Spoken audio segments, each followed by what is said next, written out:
Welcome to Inside Admission at Wilmington College. I'm Danny Harp, Associate Director of Admission. Today, we're going to be talking about the FAFSA, Federal Application for Student Aid. And with me, joining us today, is Cheryl Louallen, Director of Financial Aid here at Wilmington College. She brings to our conversation today 33 years of experience in the financial aid realm. Cheryl, thank you for joining us. It's good to be here, Danny. Appreciate you being with us today. Cheryl, if you could, for our audience, if you could define what the FAFSA is and the purpose that it serves for our students who are considering coming to Wilmington College. Sure. The FAFSA stands for the Free Application for Federal Student Aid. It's an annual application that families will use to apply for federal aid programs. Most states also use the FAFSA to determine their eligibility for state aid applications and as well as for institutional need-based aid. The general purpose is to find a one-way option for students to do a one application for all areas. Thank you. And then two, what would you suggest that a family has available to them or a student has available to them as they sit down to indeed complete and submit the FAFSA as far as information they're going to need to do what it is they need to do? Okay, families are going to need several documents. Of course, they're going to need the Social Security number for both the student and the parent. They will need the student's driver's license information, as well as tax return information, and that would include W-2 statements, 1099 statements, and any schedules that may accompany that tax return. Keep in mind that tax return is 2 years prior, so we call that prior to prior year, so 2 years old data, basically, for the tax information. And they will also need untaxed information, which would generally be child support that the family may be paying or receiving, and of course, any kind of assets they may have, which would be cash, savings, checking account balances, any assets they have as far as investments, and if they have a business or a farm, their value within those two areas. Okay, very good. And I know it's going to vary from family to family, student to student, but how long typically does it take a student to fill out their FAFSA and get it submitted?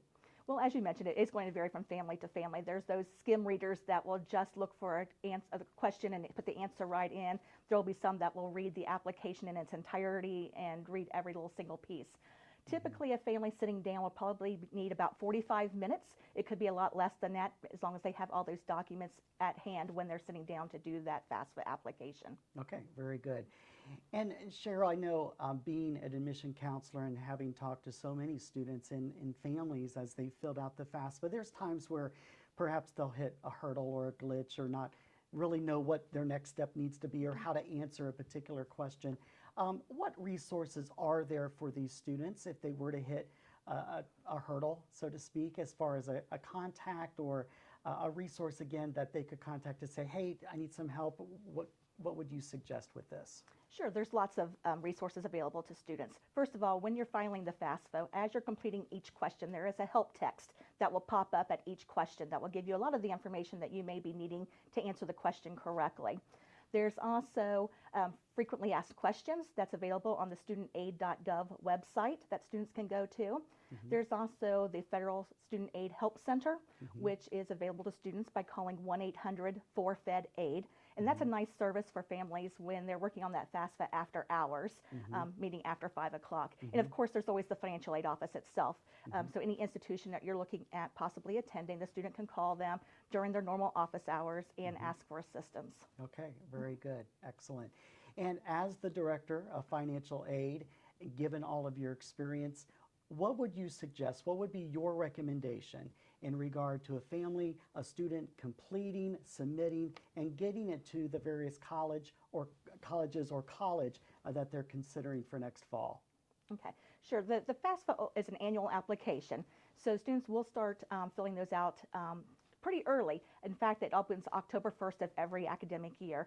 So whatever academic year you're looking at applying to, you want to do that the October before.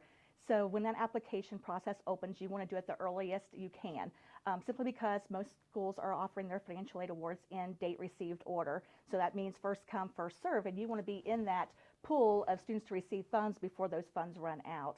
So the earlier the better. There's no reason you can't start as early as possible. Again, the tax information that's being used on the FAFSA is 2-year-old data. So there's no reason a student cannot fill that out beginning on October 1. Also, students will want to keep in mind that all schools have a FAFSA priority deadline, so they definitely want to make sure they meet that deadline. Us here at Wilmington College, that is March 15th. Okay, very good.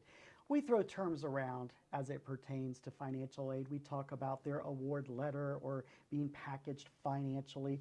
What exactly does that mean to the student when they receive their financial aid award packaging from a college or a university? Well, when the student receives their financial aid package, award, offer, all that terminology means the same thing. But essentially what that means is each school is going to send them, whether it's a package, award, offer, a detailed explanation of the financial aid funds they qualified for. And that can be from federal, state, institutional, or even external donors. And so it just gives them an opportunity to go in and look at each aid program to determine what they would like to accept. Okay, very good. Cheryl, thank you so much for joining us. We really appreciate your insight and the information you've shared with us today and with our audience. And again, thank you for joining us for Inside Admission here at Wilmington College. Again, I'm Danny Harp, and on behalf of my entire Wilmington College family, thank you. We'll see you next week.